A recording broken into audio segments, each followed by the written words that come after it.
ઉધના લક્ષ્મીનારાયણ ઇન્ડસ્ટ્રીયલના ખુલ્લા મેદાનમાં 4 દિવસ પહેલા જાણે યુવકની હત્યા કરેલી લાશ મળી આવવાના પ્રકરણમાં પોલીસે મોતને ભેટેલા યુવકની ઓળખ કર્યા બાદ હત્યા વિથ લૂંટનો મર્ડરનો ગુનો દાખલ કરી ગણતરીના દિવસોમાં જ હત્યાનો ભેદ ઉકેલી કાઢી 2 હત્યારાઓને પકડી પાડ્યા હતા.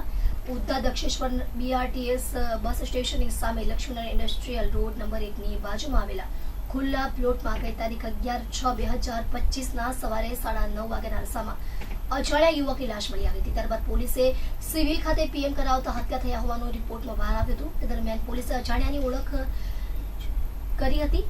મરનાર યુવક પાંડેસરા આવિર્ભાવ સોસાયટીમાં રહેતો સંતોષ કુમાર ગાંધી હોવાનું સામે આવ્યું હતું. ત્યારબાદ પોલીસે તેના ભાઈ બીજીયા ગાંધી નાયકની ફરિયાદના આધારે ગુનો નોંધી અલગ અલગ ટીમો બનાવી તપાસ હાથ ધરી હતી. તે દરમિયાન પોલીસને હકીકત મળી હતી કે સંતોષ કુમાર તથા તેના મિત્ર કૃષ્ણને પુના લક્ષ્મીધર શાહુ અને લુલ્લુ મંગળસ્વાઈ નાસ્તો કરવા માટે દક્ષેશ્વર BRTS બસ સ્ટેશનની સામે ખુલ્લા પ્લોટમાં તારીખ 10/6/2025 રોજ રાત્રિના 10 વાગે લઈ ગયા હતા. ત્યાં નાસ્તો કર્યા બાદ બંને જણાએ ઠંડુ પીણું પીવા માટે આપ્યું હતું. ત્યારબાદ સંતોષ તથા તેના મિત્ર કૃષ્ણને ઘેન ચડવા લાગ્યું હતું. તે દરમિયાન પુના અને લુલ્લુએ સંતોષ અને તેના મિત્ર કૃષ્ણ પાસે રહેલો મોબાઈલ ફોન લઈ લેતા તેમના વચ્ચે બોલાચાલી થઈ હતી. તે દરમિયાન પુના અને લુલ્લુએ સંતોષને મારવા લાગ્યા હતા, જેથી સંતોષ ત્યાં જમીન પર પડી ગયો હતો અને કૃષ્ણ કાશીનાથ ગોડને ઘેન ચડતા તે બેભાન થઈ ગયો હતો.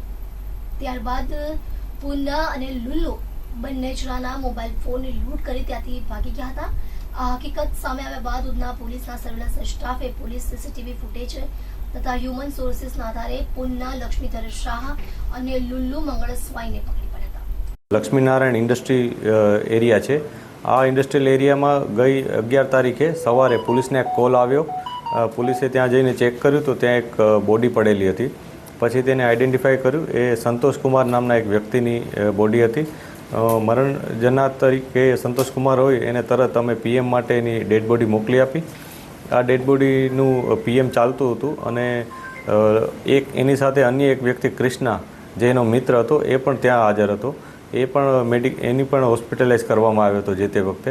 અને ઘણા સમય બાદ મતલબ 24 કલાક બાદ એ જ્યારે રિલીવ થયો હોસ્પિટલથી પછી પોલીસે એની પૂછપરછ કરી હતી. પૂછપરછમાં કેટલીક હકીકતો પોલીસની સામે આવી. પોલીસે એને જે વસ્તુઓ સામે આવી એને CCTV થ્રુ ફોલો કર્યા અને બીજી જાણકારી મેળવી. જાણકારી મેળવ્યા બાદ એવું કન્ફર્મ થયું કે આ ઘટનામાં પુન્નુ કરીને એક વ્યક્તિ છે અને એની સાથે એનો મિત્ર છે લુલ્લુ. પુન્ના લક્ષ્મીધર શાહુ કરીને છે કે જેના વિરુદ્ધ અગાઉ પણ કેફી દ્રવ્ય પીવડાવી અને લોકો પાસેથી વસ્તુઓ લઈ જવી, ચોરી લેવી અથવા લૂંટ કરવી આ પ્રકારના ગુનાઓ સામેલ છે એના વિરુદ્ધ. એવા 4 ગુનાઓ એના વિરુદ્ધ હતા. એટલે પોલીસનો શક વધારે મજબૂત થયો હતો. ત્યારબાદ હજી બોડીનું કોઈ રિપોર્ટ આવ્યો ન હતો PMનો અને PMનો રિપોર્ટ આવ્યો ત્યારે એમાં હેડ ઇન્જરી અને એને કારણે હેમરેજ થયું હોવાથી અને શોક એને કારણે જે વ્યક્તિ છે સંતોષ કુમાર એનું મૃત્યુ થયા હોવાનું માલુમ પડ્યું હતું. જે બાબતને લઈ પોલીસે મર્ડરનો ગુનો દાખલ કરી અને આગળની તપાસ હાથ ધરી હતી.